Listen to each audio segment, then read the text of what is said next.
You are a research scholar and you wonder where does your stipend go by 20th of every month, then this video is for you. Be honest, okay? Do you even know where did your last month's stipend money go? If you are into research and you are struggling with money, then this video is exactly for you. I'm going to break down how to manage money during your PhD. If you are seeing this beautiful face for the first time, hi, I am Atya. I make high quality videos around research and higher education thrice a week, and I would really appreciate if you could take a moment and subscribe to this channel. As a research scholar, I have encountered this situation multiple times myself where I wanted to purchase something for myself to do with others. I did not have the resources to do that. I want to share with you why this happens with most research scholars and how you can avoid it too. First, let me address why do research scholars mostly stay broke. First reason is expectation. Your PhD stipend is for your survival. It is not for comfort. Somehow with the hikes in fellowship, somehow with the remuneration being increased, we all get the feeling that we are millionaires. But even then, it is well below the par which is paid to job seekers. The second mistake is you ignore inevitable but irregular expenses. A lot of expenses in research are ad hoc. Ad hoc meaning only they can be faced. For this, it is really important to have emergency funding. Your PhD stipend will not just go in rent. There could be several other expenses. If you are shifting your accommodation from one place to another, it is not just about rent. You will be buying so many things along with it. The third mistake is we don't keep buffer. If there is a medical emergency, if your fellowship does not come on time, what are you going to do? Is something that you need to plan well in advance. Once we understand the factors, now it's time to understand how you can avoid these mistakes and really manage your stipend well. The first step of any income management, any stipend management is tracking your expenses, really understanding what is your income and how is it allocated. For example, if you are starting with a PhD stipend, your monthly stipend would be 37,000. You may get an HRA depending on which fellowship it is. You will get a contingency, but contingency you will get yearly. As a research scholar on UGC fellowship, I used to get it in 3 batches. So every 3 months, the contingency gets divided into a particular amount and then it will be allocated. For some scholars, the contingency comes annually once a year. What is the allotment style? That also matters while budgeting your expenses. App that I personally use for managing my expenses is My Money. It's not sponsored. I have been using it for years, even before my channel started. For me, when I use a tracker, it is really important the expenses are shown not just by category, but by day, week, month, and year. And this app just allows that. The best part is that there is a widget and you can really add expenses or add income from your home screen itself. The next thing that I do is track fixed variable expenses. Fixed expenses are expenses such as your rent, utilities, internet, phone, daily commute. If you are taking your vehicle, then fuel is also a fixed expense. The variable expenses are usually food, travel, printing, conferences. Now here I have designed a tracker for you. Okay, let's go to that. It is linked in the description below, so don't forget to download it and use it. The first thing that you have is a dashboard. This gives an overview. Here the figures are filled. You are going to erase it and use your own. Let's go to the last category first, the expense category. So here you have the date, you log in what category. These are drop down menus. You just drop down and you can select the categories. Then you have the description and then you have the amount. Once that is done, you go to the settings folder and here you will get an overview. For example, your monthly stipend is 37,000. If your monthly stipend is of different amount, then you log in that. Your rent, your food, utilities, everything gets covered over here. If you go to the last tab, you have total monthly expenses, total monthly savings, and remaining buffer. This automatically gets calculated once you have your expense tracker ahead. Then you go to the dashboard and here you can see your monthly income. Your monthly income is 37,000, total expenses 14,500, total savings was 6,200 and money left is 8,300. Your savings progress is 0.2. 0.2 means 20%. 20% savings goal you have accomplished. When you are using this tracker, you will fill only the expense sheet. Rest, everything gets calculated. Also, the app that I suggested, you can export it as an Excel sheet. You can directly use the values and copy paste over here.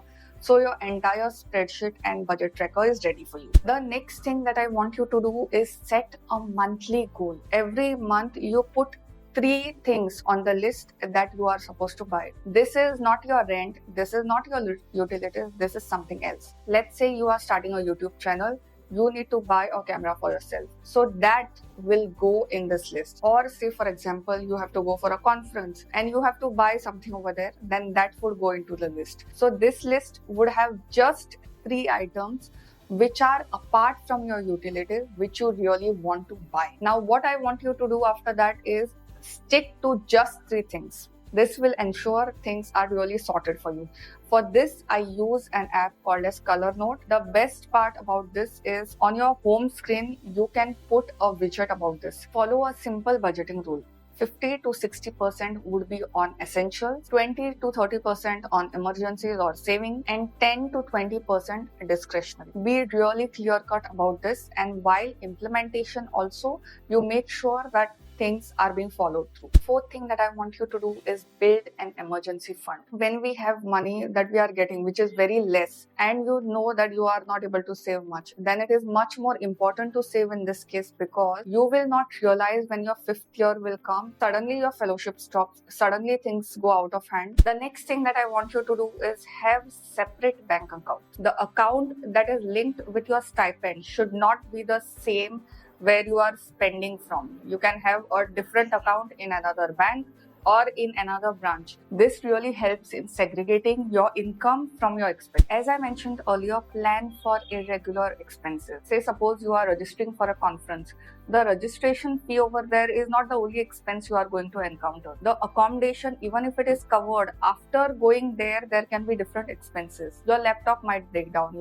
You may get stuck in a place where you have to reach out for allowances which are other than that which are provided. If you are publishing your article in a journal, the publishing may be free even if you don't pay any APC or if your APC is not sponsored. Even after that, if your article exceeds a certain number of pages, there are fees that you have to reimburse and pay. These are expenses that may suddenly come up, and if you are not prepared for it, you will really end up in doubting yourself. When it comes to research scholars, the expense that gets paid the most is your rent or accommodation. So one option is you go for a shared accommodation. It will really depend on your budget also. One thing I do want to mention over here, if you are staying in hostel, your expenses would go considerably down as opposed to if you are staying in a shared accommodation outside campus. Avoid quick deliveries. These food delivery services charge up to 30% commission from each restaurant. For example,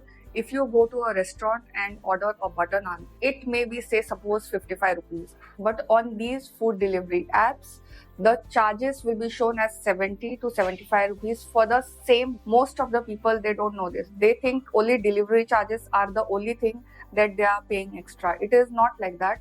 They have separate menu for these services to compensate for the commission that they are being charged. Take full advantage of student discounts. Most of the services which are there do not even advertise that they have something for students. You have to mail the customer service and ask them. So do that. For example, YouTube Premium, there is a student plan for students and then there is regular plan.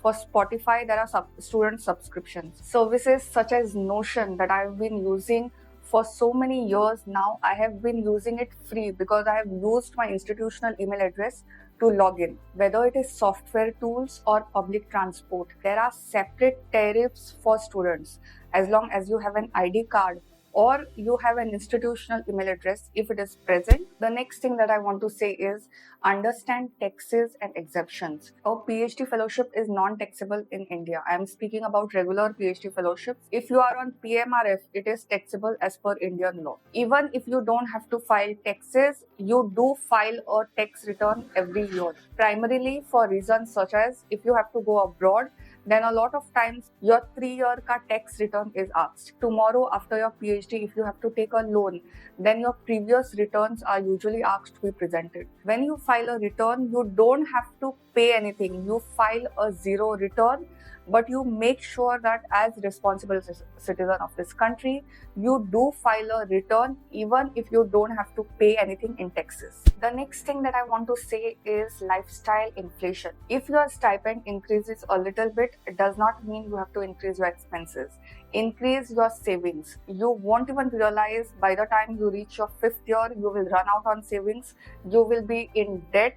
Most of the research scholars, by the time they hit 20 or 25th of the month, they have to go around asking and borrowing money. I have seen scholars getting admitted in hospital on pretext of a heart attack when it actually was a panic attack, and then they were diagnosed for psychosomatic disorders, and because of the expenses and things that they could not manage, they got a panic attack. I have seen this happening with my own eyes.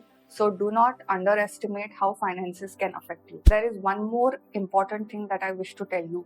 Increasing your income. That is where this channel also comes into play. Editing, reviewing, tutoring. If you want a detailed video on this, then let me know in the comments and I'll definitely make one on how to earn more as a researcher. When you start a side hustle in your PhD, it is like that small plant, that small seed. By the time you water it and it becomes big, you don't even realize when it will start giving you rewards, it will give you recognition, it will give you all the things that you are totally worthy. Honestly, when I hear investing advice for research scholars, I don't really am in a big favor of it, because investing happens after you are able to save. Nevertheless, I would suggest one thing that I want you to do is open a current account, start depositing a monthly fee on it. You will not be able to withdraw, and if you withdraw, the interest will reduce. So there is some accountability on it. Second thing that I want you to start is an SIP. 500 rupees per month may seem like a small amount, but when you save it every month, you won't realize when you are able to sustain yourself even without fellowship. Insure yourself. Basic health insurance is a must. These are non-negotiables, and if you do not have it, then you are definitely losing it. The next thing I want you to do is plan for a post-PhD transition. Do you have your savings in place for you to manage even 6 months without your stipend? Can you bank on your parents or family during that time? What will you do when your fellowship will stop? Do you have a side hustle or some investment you have made that you are able to sustain? Don't be under the impression that after 5 years you will get a job, even if your PhD finishes before that. A lot of times I have seen when the stipend is irregular, and this is specifically for those who are on national funding fellowships. When we don't know when we are going to get the stipend, there is anxiety and there is uncertainty. So whenever we get a stipend, what we do, we will spend to fullest because we don't know when we will get the stipend next. If you have planned 3 expenses, then you do not exceed that even if you have money. This one thing, if you are able to do, it is hard, it is emotional, but if one thing that you are able to do, then nothing can disturb your finances in your PhD. Goal of your PhD stipend is stability, not wealth. So instead of aggressive money moves, ensure that you have the peace of mind and stability of mind so that you are able to survive this unpredictable transitions as well as your PhD duration. Don't give in to sales offers. Sales happen all the time. I hope you have enjoyed today's video. All the links for the apps, for the resources are mentioned in the description. Do not forget to download the Excel sheet that I've given. It's there in the description as well. And I'll see you in the next one. Till then, bye.